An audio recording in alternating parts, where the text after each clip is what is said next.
Assalamualaikum warahmatullahi wabarakatuh. Alhamdulillah, salatu wassalamu ala rasulillah, amma ba'd. Kaum muslimin yang dirahmati Allah subhanahu wa ta'ala, kita masih membahas tentang si Miftah kaum muslimin. Karena memang ini sedang rame pembahasan tentang si Miftah.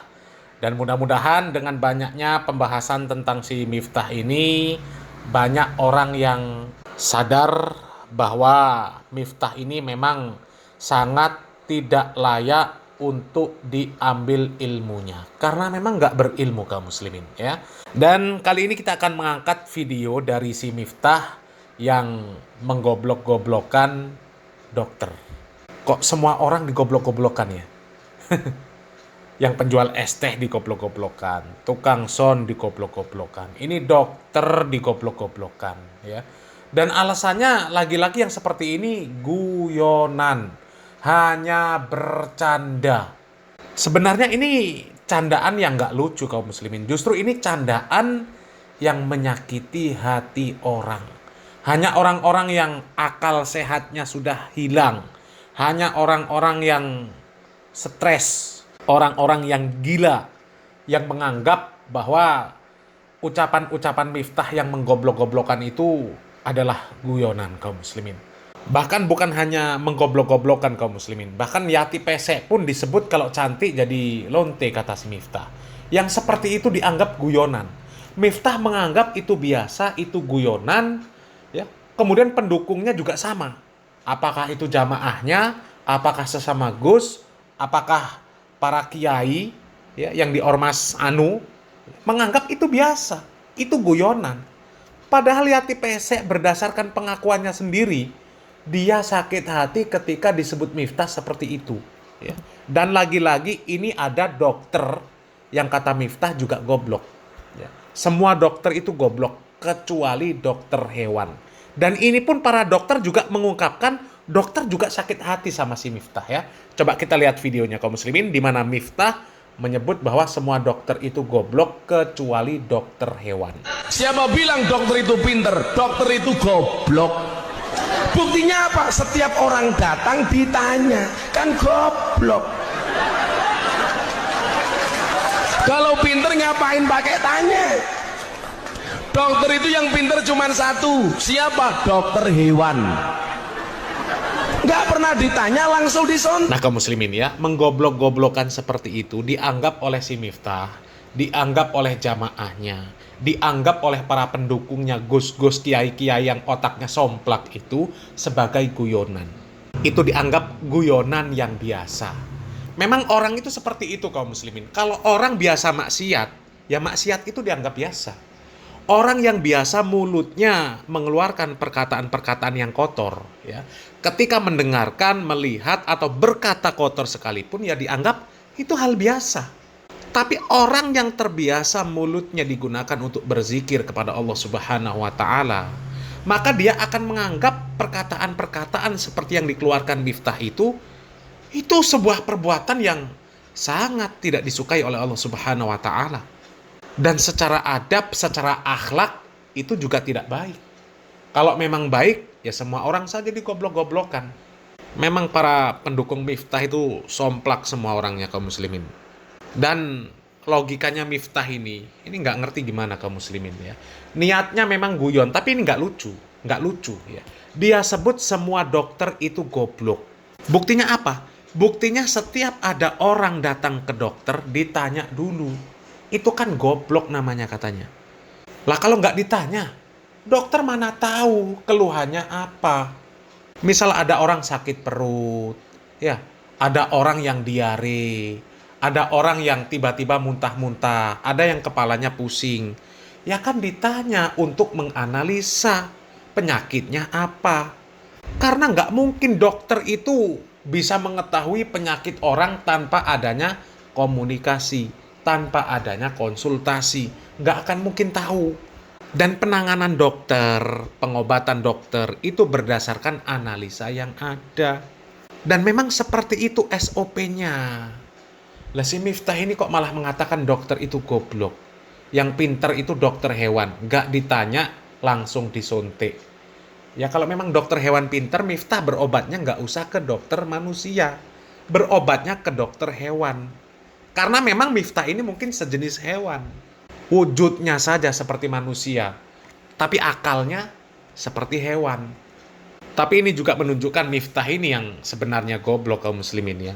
Dokter hewan pun kaum muslimin, ketika ada hewan yang sakit, itu pasti ditanya. Yang ditanya siapa? Pemiliknya, bukan hewannya. Ditanya, kenapa sapinya bisa begini? Awalnya kenapa? Salah makankah? Atau seperti apa? Yang ditanya pemiliknya, bukan hewannya yang ditanya. Emang manusia bisa tahu bahasa hewan? Miftah. Ini kalau ngomong nggak dipikir dulu. Dia nggak mikir, kalau saya ngomong seperti ini kira-kira orang itu seperti apa? Sakit hati apa enggak? Ya. Dianggapnya biasa. Karena memang mulutnya dia biasa mengeluarkan perkataan yang nggak benar. Jadi ketika mengeluarkan perkataan yang nggak benar itu dianggap biasa.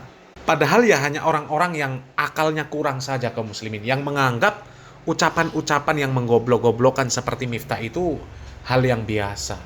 Ya cobalah di dunia pondok pesantren, anak-anak santri itu ya sama ustadznya, sama gurunya, atau guru sama santrinya ya saling menggoblokkan. Misal ada ustadznya yang handphonenya ya misalnya lupa di silent. Kemudian pas jam belajar handphonenya bunyi.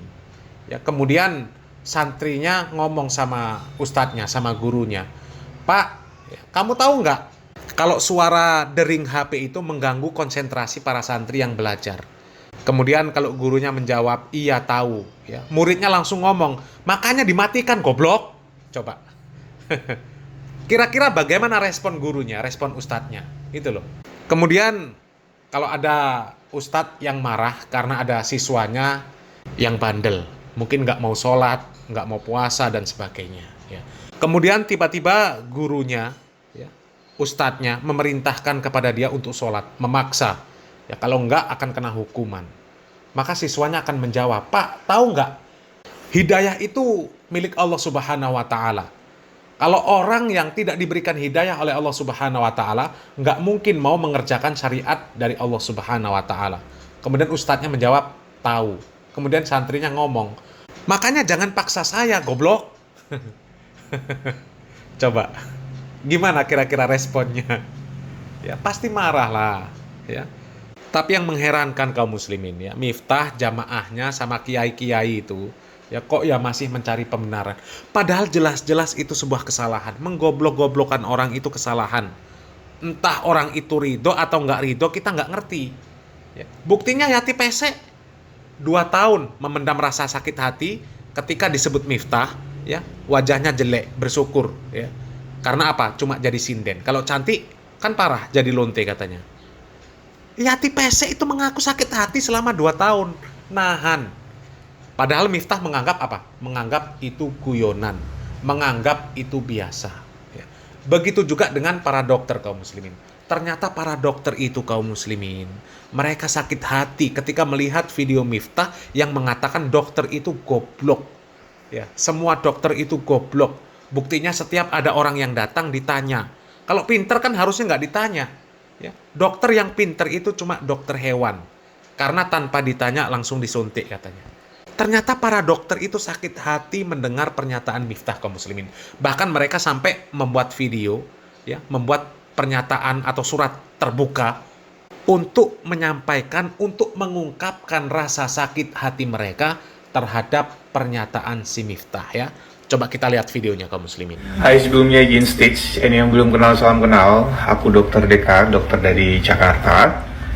Surat terbuka untuk Gus Miftah, Bapak Miftah, untuk secara terbuka memohon maaf kepada seluruh dokter Indonesia, termasuk Ikatan Dokter Indonesia, karena perkataan Anda, Bapak Miftah, telah mencederai kami, seluruh dokter Indonesia, yang notabene kami hanya seorang dokter yang alhamdulillah diberi amanat oleh Allah Subhanahu wa Ta'ala untuk diberikan ilmu, untuk memberikan terapi, memberikan pengobatan ke pasien tanpa rasa pamrih dengan ilmu yang kami punya.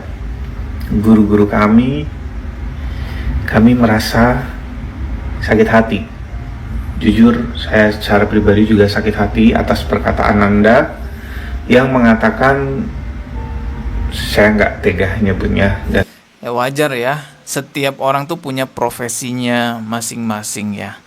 Bagaimana perasaan Anda jika profesi Anda yang susah sekali Anda gapai, sekolahnya panjang gitu, menghabiskan biaya yang cukup mahal biayanya untuk menggapai profesi itu tiba-tiba dihina seperti itu. Ya jelas sakit hati lah teman-teman ya. Apalagi nih dokter, profesi yang sangat mulia ya, menyelamatkan nyawa seseorang. Terus dikatakan goptit gitu ya, saya nggak mau nyebutin sih. Ya, dan saya rasa juga nggak pantas untuk mengatakan kata-kata itu. betul. Namanya seorang dokter, kedatangan seorang pasien, pasti kita akan melakukan anamnesa. Betul, pasti ditanya lah, Pak, sakitnya apa? Pak, ini kepalanya terasa apa? Dadanya sesek atau enggak? Ya dokter pasti tanya-tanya hal seperti itu. Gak mungkin lah pasien datang tiba-tiba langsung dikasih obat nih minum. Pasien datang tiba-tiba langsung disuntik nih. Gak mungkin seperti itu. Menggali secara detail untuk penegakan diagnosa. Betul. Dari diagnosa itu barulah kita akan memberikan terapi, treatment, baik pengobatan dan segala macam. Jadi jangan menganggap sepele, jangan menganggap bercandaan kalau dokter itu bertanya, karena tujuan kami dalam bertanya kepada pasien adalah untuk anamnesa, untuk menggali sedetail mungkin agar penegakan diagnosa kami ini tepat, Bapak Miftah, kepada pasien. Itu penjelasan saya secara singkat dan sepertinya nggak perlu panjang lebar. Intinya saya meminta kepada Bapak Miftah untuk meminta maaf kepada seluruh dokter yang ada di Indonesia, karena perkataan Anda sangat mencederai kami, dokter-dokter di Indonesia. Terima kasih. Tuh kaum muslimin ya, ini sudah ada 2 orang yang jelas-jelas menyatakan bahwa mereka sakit hati atas ucapan si Miftah dan menuntut Miftah minta maaf. Yang pertama Yati Pesek, yang kedua dokter ini kaum muslimin ya. Dan tidak menutup kemungkinan kaum muslimin, sebenarnya orang-orang yang digoblok-goblokkan oleh si Miftah, yang selalu dilontarkan perkataan-perkataan yang tidak baik oleh si Miftah itu, mereka sakit hati. Hanya saja mereka tidak mampu untuk mengungkapkan bahwa mereka ini sakit hati. Mungkin karena mereka minder, karena melihat status sosial mereka lebih rendah, jauh lebih rendah dibandingkan si Miftah ya.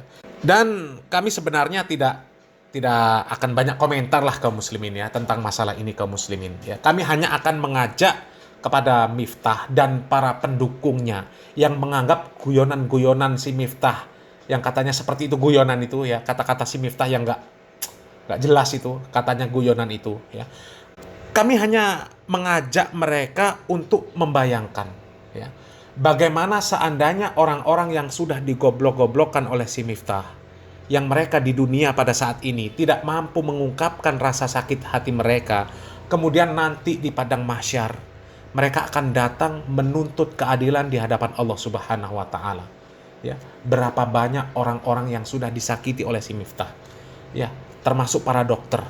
Jumlah dokter itu mungkin berapa juta mungkin lah ya. Puluhan juta mungkin dokter yang ada di Indonesia. Dan mungkin bahkan dokter-dokter di luar negeri ketika mendengarkan ucapan dari Miftah ini, mungkin mereka juga sakit hati kaum muslimin. Bayangkan berapa juta orang, berapa puluh juta orang, berapa miliar orang yang nantinya akan menuntut Miftah di hadapan Allah Subhanahu wa taala. Karena mereka merasa mereka nggak mampu ketika di dunia. Di dunia ini mereka nggak mampu menuntut si Miftah karena memang kalah pamor. Tapi di hadapan Allah Subhanahu wa taala, hakim yang seadil-adilnya, nggak ada lagi namanya istilah minder, kalah pamor, merasa status sosialnya lebih rendah. Nggak ada lagi. Di hadapan Allah Subhanahu wa taala nanti akan dihisap dengan seadil-adilnya ya. Sekali lagi, para pendukung Miftah yang membela Miftah dengan menyebut bahwa itu biasa, itu guyonan biasa ya, berpikirlah. Nanti Anda juga akan dituntut oleh mereka. Ya. Karena apa? Karena Anda berpihak kepada Miftah, artinya Anda juga ikut menyakiti hati mereka. Ya, selamat berpikir. Salam waras, salam akal sehat. Barakallahu fikum. Wassalamualaikum warahmatullahi wabarakatuh.